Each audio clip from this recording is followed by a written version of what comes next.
નમસ્કાર મિત્રો, ધોરણ 11 આંકડાશાસ્ત્ર આપણું પ્રકરણ બીજું. એમાં અત્યારે આપણે કોષ્ટક રચનાના દાખલા જોઈ રહ્યા છીએ.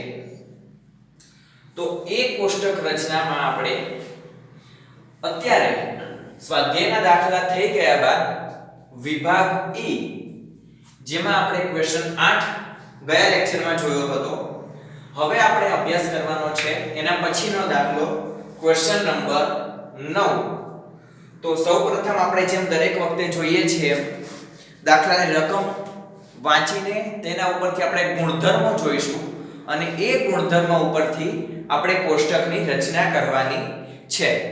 તો એમાં ક્વેશ્ચન નંબર 9 જે પાઠ્યપુસ્તકમાં પેજ નંબર 63 ઉપર તમને આપેલ છે, જેની રકમ કંઈક આવી છે કે કોઈ એક બેંકમાં નોકરીની જાહેરાતના જવાબમાં કુલ 2000 અરજીઓ આવી હતી. આ 2000 અરજીઓ પૈકી 50% ઉમેદવારો સ્નાતક હતા, 40% ઉમેદવારો અનુસ્નાતક હતા, જ્યારે બાકીના 10% ઉમેદવારો અન્ય વ્યવસાયિક લાયકાત ધરાવતા હતા.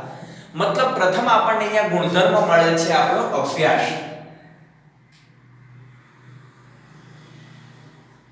જેમાં આપણે પ્રથમ ગુણધર્મ જોઈએ તો આપણને અભ્યાસ મળ્યો, જેમાં આપણી પાસે 3 છે ગુણધર્મમાં. પેટા ગુણધર્મ જે કહીએ, પહેલું છે સ્નાતક, ત્યારબાદ અનુસ્નાતક અને વ્યવસાય. આ 3 પેટા ગુણધર્મ આપણા મુખ્ય ગુણધર્મ જે અભ્યાસ હતો એમાં આવેલા હતા. ત્યારબાદ બીજો ગુણધર્મ કયો છે, આગળ આપણે રકમ વાંચીએ એટલે આપણને મળશે. તો આગળ આપણને એવું કીધું છે કે સ્નાતક ઉમેદવારો પૈકી 60% પુરુષો હતા. 60% કેવા હતા? પુરુષો હતા. મતલબ જાતિ આપેલી છે તો બીજો ગુણધર્મ આપણો થાય છે જાતિ, જેમાં પુરુષ અને સ્ત્રી. અને ત્યારબાદ આગળ ત્રીજો ગુણધર્મ શોધીએ. શું આપ્યું છે? તો એવું કીધું છે કે સ્નાતક ઉમેદવારો પૈકી 60% પુરુષો હતા, જેમાંથી 25% પરિણીત હતા. મતલબ પરિણીત અને અપરિણીત આ રીતે બે ગુણધર્મ આપણને અહીંયા આપ્યા છે. તો એ આપણો થશે મુખ્ય ગુણધર્મનું નામ આપીશું આપણે વૈવાહિક દરજ્જો, જેમાં આપણે લખીશું પરિણીત અને અપરિણીત. હવે આપણે આખી રકમ વાંચીને તેના ઉપરથી આપણે કોષ્ટક માટે યોગ્ય શીર્ષક લખવાનું છે. તો એમાં આપણને અહીંયા એક બેંકની નોકરીની જાહેરાત માટેની આપણને માહિતી આપેલી છે.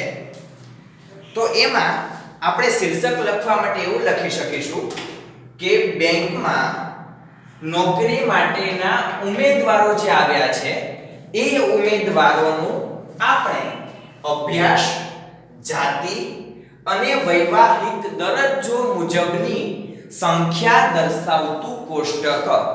તો એ શીર્ષક આપણે કોષ્ટકની ઉપર લખી દઈશું.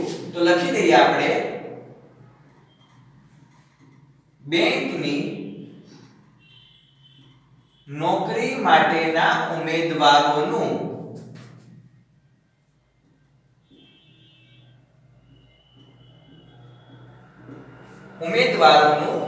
અભ્યાસ, જાતિ અને વૈવાહિક દરજ્જો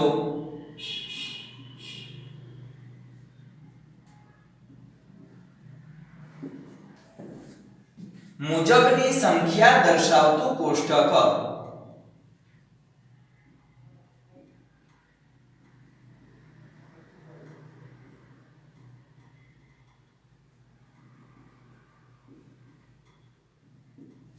આ આપણે અહીંયા કોષ્ટકનું શીર્ષક લખી દીધું છે. હવે એ મુજબ આપણે કોષ્ટકમાં કઈ જગ્યાએ કયો ગુણધર્મ દર્શાવીશું તે આપણે દર્શાવવાનું છે.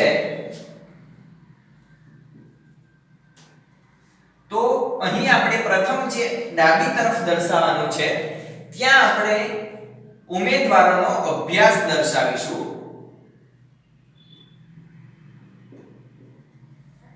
હવે મોટા ભાગે આપણને રકમમાં એવું જોવા મળતું હતું કે વૈવાહિક દરજ્જોની અંદર જાતિ ગુણધર્મનો આપણે સમાવેશ કરતા હતા, પરંતુ અહીંયા આપણે જાતિની અંદર વૈવાહિક દરજ્જોનો સમાવેશ કરીશું. એવું કેમ કરીશું? તો એના માટે અહીંયા તમે ત્રીજી લાઈનમાં જુઓ ત્યારે આપણને કીધું છે કે સ્નાતક ઉમેદવારો પૈકી 60% પુરુષો હતા અને આ 60% પુરુષોમાંથી 25% પરિણીત હતા. જો તમે એવું કીધું હોય કે સ્નાતક ઉમેદવારો પૈકી 60% પરિણીત હતા અને એમાંથી આટલા ટકા પુરુષો હતા, તો તમારે વૈવાહિક દરજ્જો ગુણધર્મની અંદર તમારે જાતિને સમાવવી પડે. પરંતુ અહીંયા તમને જાતિ મુજબ પરિણીત અને અપરિણીતની સંખ્યા આપેલી છે, એટલે આપણે મુખ્ય ગુણધર્મમાં જાતિને લેવો પડશે. તો અભ્યાસ મુજબ આપણે એના ગુણધર્મો લખી દઈશું. સ્નાતક, અનુસ્નાતક અને વ્યવસાય. એટલે કે વ્યવસાયિક લાયકાત ધરાવે છે એટલે આપણે વ્યવસાય લખીશું. હવે મુખ્ય ગુણધર્મમાં આપણે જાતિ મુજબ પુરુષ અને સ્ત્રી, જ્યારે અહીંયા કુલ ઉમેદવારો લખીશું આપણે. હવે પુરુષ ઉમેદવારોની અંદર પરિણીત અને અપરિણીત, પરિણીત, અપરિણીત અને કુલ. એ જ રીતે સ્ત્રીઓમાં પરિણીત, અપરિણીત અને કુલ. એ જ રીતે કુલ ઉમેદવારોમાં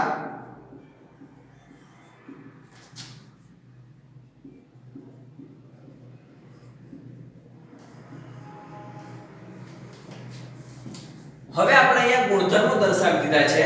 હવે રકમ મુજબ આપણે એમાં જે ગુણધર્મ મુજબ કેટલા ઉમેદવારોની કેટલી સંખ્યા છે એ ગણતરી કરીને આપણે દર્શાવીશું. તો એના માટે આપણે પાઠ્યપુસ્તકમાં રકમ જોતા જઈશું. તો પહેલું જ વાક્યથી આપણે શરૂઆત કરીએ કે કોઈ એક બેંકમાં નોકરીની જાહેરાતના જવાબમાં કુલ 2000 અરજીઓ આવી છે. હવે આ 2000 અરજીઓમાંથી પુરુષ, સ્ત્રી, પરિણીત, અપરિણીત એવું કંઈ જ નથી કીધું. કુલ ટોટલ 2000 અરજીઓ આવી છે, એટલે આપણે કુલમાં ટોટલ અરજીઓ લખીશું. કુલ 2000 અરજીઓ આવેલી છે. આ 2000 અરજીઓમાંથી 50% ઉમેદવારો સ્નાતક હતા. હવે 50% આપણે ઉમેદવારો કરીશું એટલે આપણે કેલ્ક્યુલેટરમાં કરીશું કે 2000 ગુણ્યા 50%, એટલે આપણે જવાબ મળશે આપણને 1000. જે કયા ઉમેદવારો હતા? સ્નાતક ઉમેદવારો હતા, જેવું આપણને કીધું છે. હવે આ 2000 માંથી 40% ઉમેદવારો અનુસ્નાતક હતા.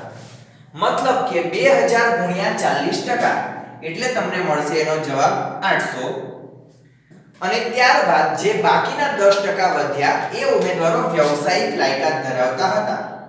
2000 ગુણ્યા 10%, એટલે તમને જવાબ મળશે 200. અને જો તમે કેલ્ક્યુલેટરમાં ન કરો ને ગણતરી મુજબ કરવા માંગતા હોય તો 2000 ગુણ્યા 10 છેદમાં 100, એ આના માટે આપણે ગણતરી કરીએ છીએ 10% માટે.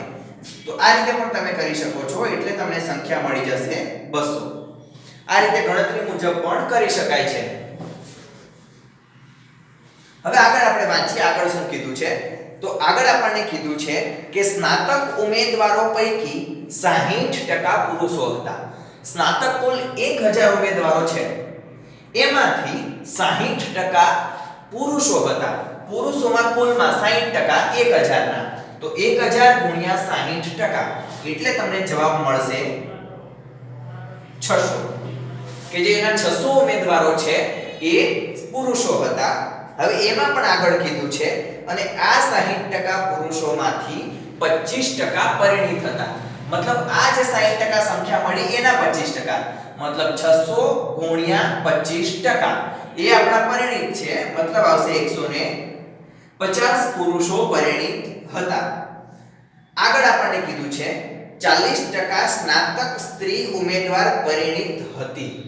કુલ કેટલા છે આપડા 800 ઉમેદવારો છે અનુસ્નાતક, જેમાંથી આપણને કીધું છે 40% ઉમેદવારો સ્ત્રી હતી. મતલબ કે આના 40%, તો 800 ગુણ્યા 40% એટલે તમને મળશે 320 જે સ્ત્રી ઉમેદવારો હતા. અને એવું કીધું છે કે અનુસ્નાતક ઉમેદવારો પૈકી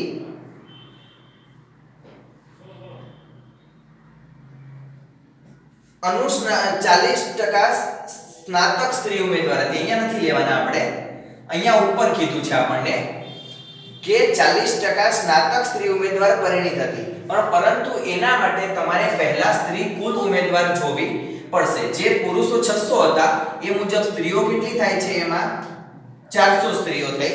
કઈ રીતે 400 આવી, તો કુલમાંથી આપણે પુરુષોની સંખ્યા બાદ કરી છે એટલે આપણને 400 મળી.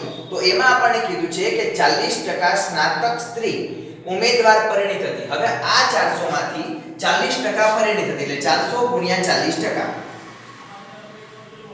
એટલે મળશે 160.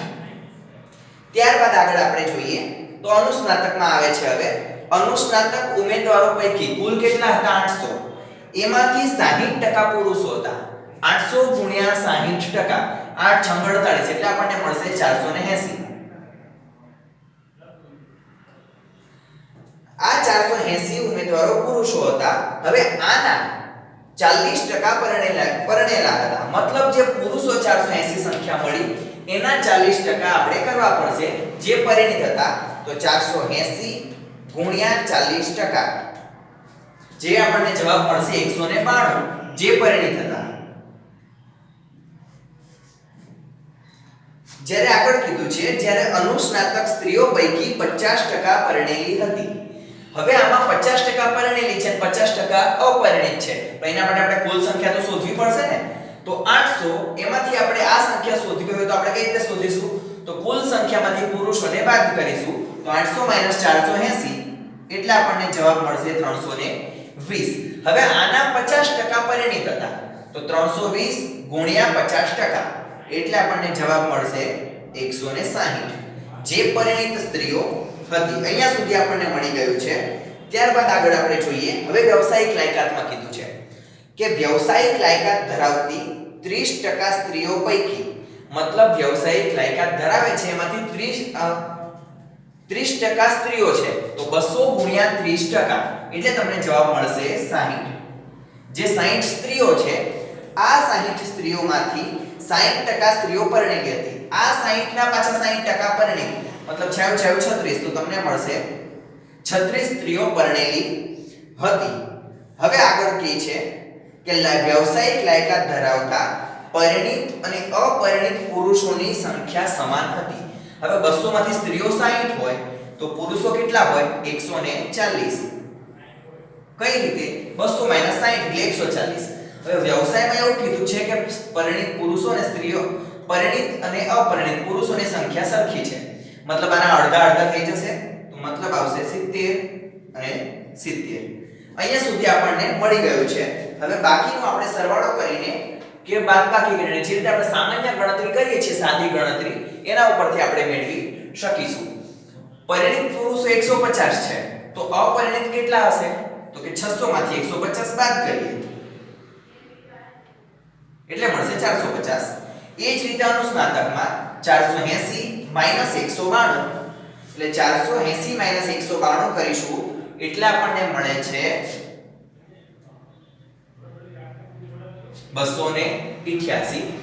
એ જ રીતે અહીંયા સ્ત્રીઓમાં કુલ 400 છે જેમાંથી 160 પરિણીત છે તો વધી અપરિણીત કેટલી હશે, તો કે 400 માંથી 160 બાદ કરીએ એટલે આપણને મળશે 240.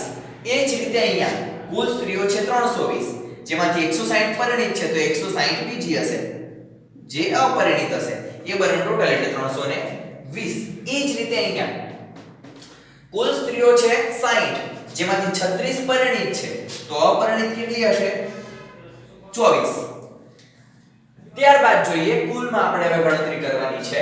તો પરિણીત માટે આપણે શોધવા માટે પરિણીત પુરુષો પ્લસ પરિણીત સ્ત્રી મતલબ 150 + 160 એટલે મળશે તમને 310. એ જ રીતે અહીંયા પરિણીત અનુસ્નાતકમાં શોધવા માટે આપણે 192 પરિણીત પુરુષો વત્તા 160 સ્ત્રીઓ એટલે મળશે 352. અને વ્યવસાય માટે 70 વત્તા 36 એટલે 106. હવે આપણે આ અપરિણિતની સંખ્યા શોધવી હોય તો આમાંથી આપણે બાદ કરી દઈશું. એટલે અપરિણિત સ્ત્રી જે સ્નાતક છે એની સંખ્યા 1000 - 310 એટલે તમને મળશે 690. એ જ રીતે અહીંયા 800 - 352 એટલે મળશે તમને 448. જ્યારે એ જ રીતે અહીંયા 200 - 106 એટલે મળશે 94. હવે તમારે દરેકના કુલ ટોટલ અહીંયા કરવાના છે. જે પરિણીત પુરુષોની સંખ્યા કેટલી છે તો 150 + 192 + 70.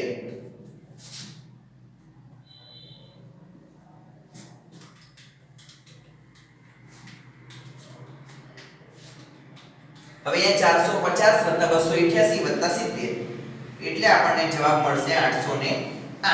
અને એ બંનેનો ટોટલ 412 + 808 એટલે મળશે 1220.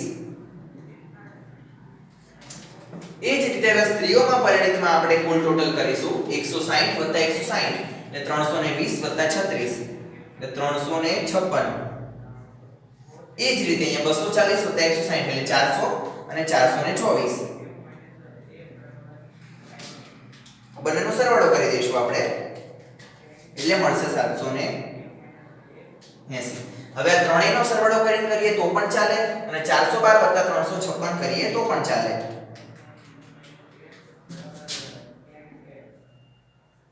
જે 768 અને આમાં 808 + 424 એટલે મળશે 1232. અને એ બધાનું ટોટલ કરીશું એટલે આપણે કુલ 2000 અરજીઓ જે મળી હતી એ 2000 અરજીઓ આપણને મળી જશે. તો આજનું હોમવર્ક છે આપણું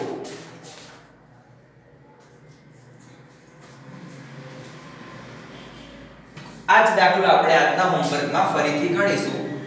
હોમવર્ક વિભાગ E ક્વેશ્ચન નંબર 9 ફરીથી આપણે ગણવાનો છે. આનો આ દાખલો ફરીથી એકવાર